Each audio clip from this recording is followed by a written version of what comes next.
So we'll go from good news for WrestleMania to Vince McMahon. This made the AP wire, the Associated Press. Woman accusing Vince McMahon of sexual abuse asked WWE to waive confidentiality agreements. This is an interesting wrinkle.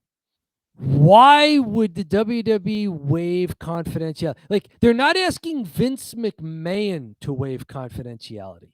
They seem to be asking TKO Holdings to waive confidentiality, meaning if it's true that Vince McMahon was using company funds for these payoffs, then he technically is not in control of these non-disclosure agreements.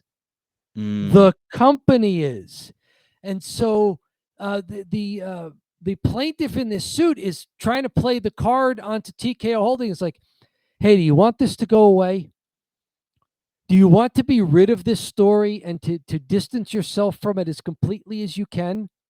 Yeah. Your company now owns the rights to that NDA. Waive it.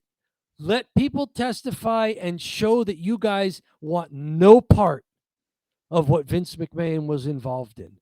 I think it's an interesting negotiating tactic, and I wonder if it'll work. That's crazy because Vince, it might be in TKO's best interest because TKO could say, hey, not only are we not involved anymore, we're doing the right thing. We're letting the victim speak up. We're the good guys here.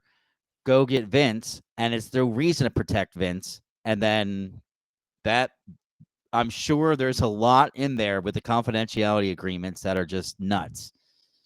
NDAs against other former employees is what she wants. She wants to be able to establish that there's a pattern of this behavior. Oh. But so far, she's the only one coming forward because Vince didn't pay her enough money. Yes. He promised her $3 million and only made good on $1 million. Yeah.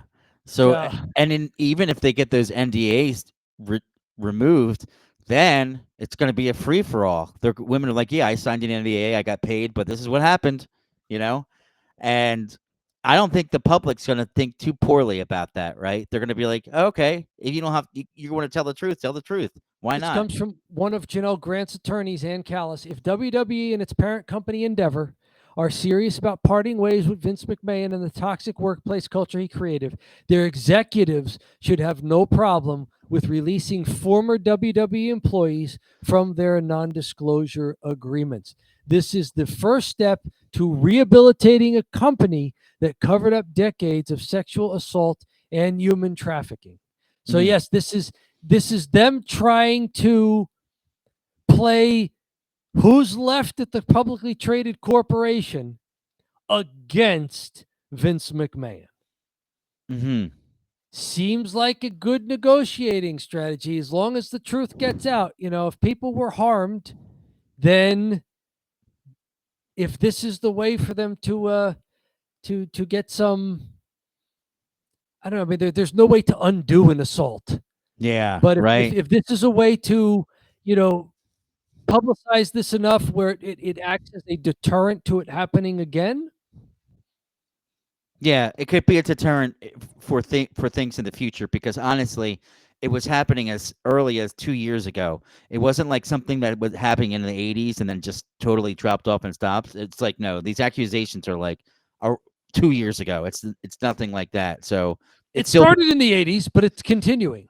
Yeah, I'm saying like it still probably is happening in different companies today because it was happening in the WWE now. But before we hop off here and jump on to the next topic, the Fixer has something. Very good, the Fixer. Here, I clicked the wrong one. Sorry. Roman is babyface. You think Cody Rhodes is turning heel? Yeah.